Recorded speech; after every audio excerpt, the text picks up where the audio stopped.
Desvendando o mistério do verso 9 do capítulo 5 de 1 Tessalonicenses.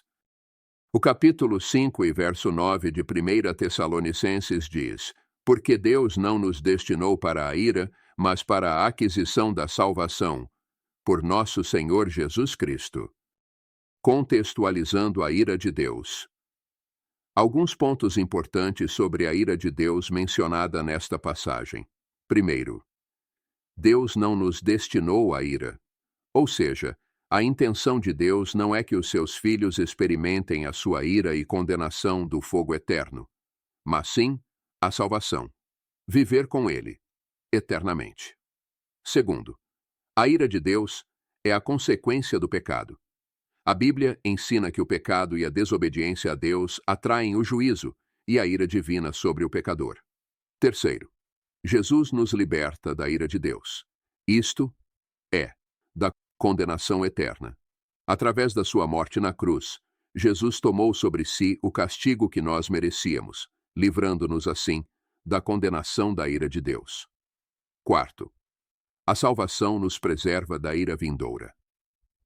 Ao crermos em Jesus, recebemos a salvação e seremos preservados do juízo final de Deus, trono branco, sobre o pecado e a maldade. Portanto, a ira de Deus refere-se ao seu justo julgamento sobre o pecado, do qual fomos libertos pela graça de Deus em Jesus Cristo. Como ressalta o rodapé da Bíblia anotada, o verso 1. Acordado ou dormindo, se chegar ao dia do arrebatamento. Deus assegurará sua salvação, esteja ele fisicamente morto ou vivo. Quer este vivo esteja então vivendo em santificação e vigilância, ou em negligência e mesmo pecado. Na Bíblia Daqui, ao comentar sobre o verso 9, é mencionado que Deus não destinou os cristãos a passarem pela ira do inferno eterno, mas os destinou a serem libertos por meio do arrebatamento, para que, quer vivamos, quer morramos, vivamos com Ele para sempre. No entanto, onde há muita confusão é que os versículos anteriores falam sobre a tribulação, dia do Senhor. É um versículo no qual os metribulacionistas se apoiam, versos 2 e 3, ao alegar que Cristo vem na metade da tribulação. Quando lemos os versículos anteriores do capítulo 5, como por exemplo, o versículo 1 ao 6, Paulo está alegando para os cristãos que nós não vamos ser pegos de surpresa no dia da ira do Senhor, porque andamos na luz e não na escuridão. No verso 6, na linguagem de hoje, ele diz: Por isso não vamos ficar dormindo como os outros, referindo-se à pessoa que não tem Cristo e não está atenta à sua vinda, enquanto nós que temos Cristo, estamos atentos. Como disse William Hendrickson, é em razão dessas trevas que os descrentes não são sóbrios nem vigilantes, portanto, não se acham preparados. Após o arrebatamento, as pessoas vão pensar que estão tudo em paz e que o mundo todo estará em paz. Então começam a dizer: tudo está claro e seguro, está tudo bem. Os crentes afirmavam que após serem arrebatados, havia uma grande tribulação. Mas, no entanto, estamos vivendo em paz. Como relatou Marshall, a fraseologia ecoa passagens do Antigo Testamento, tais como Jeremias 6,14, 8,11, Ezequiel 13,10 e Miqueias 3,5, que falam da atividade de falsos profetas que asseguravam ao povo que nada tinha a temer, apesar da podridão moral que caracterizava a sociedade. É nesse momento que se cumpre o que Paulo diz no verso 2. O dia do Senhor virá para eles de surpresa como ladrão.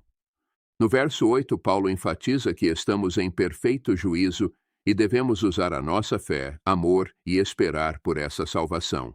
Conforme salientou Goodman, o dia do Senhor é sempre um dia de juízo e ira. Veja-se Joel 2,11 e 2 Pedro 3,10. Este dia do Senhor é uma expressão empregada para destacar o fato de que vem o tempo quando o dia do homem, 1 Coríntios 4,3, terminará, isto é, o período em que ao homem é permitido fazer a própria vontade, sem ser levado a um juízo imediato.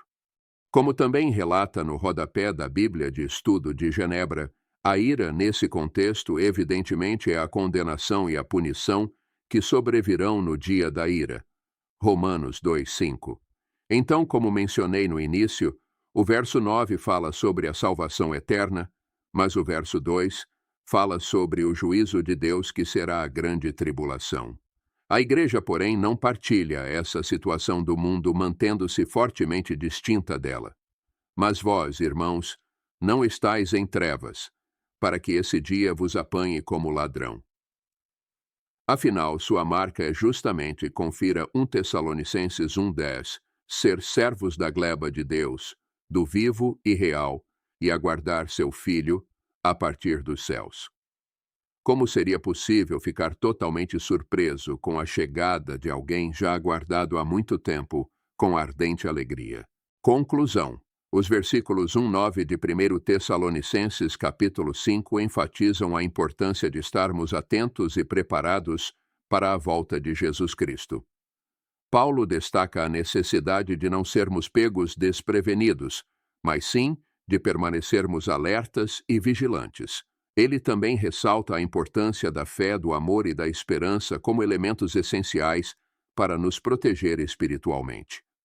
Em resumo, esses versículos nos exortam a viver uma vida de santidade, amor e esperança enquanto aguardamos a volta de Cristo.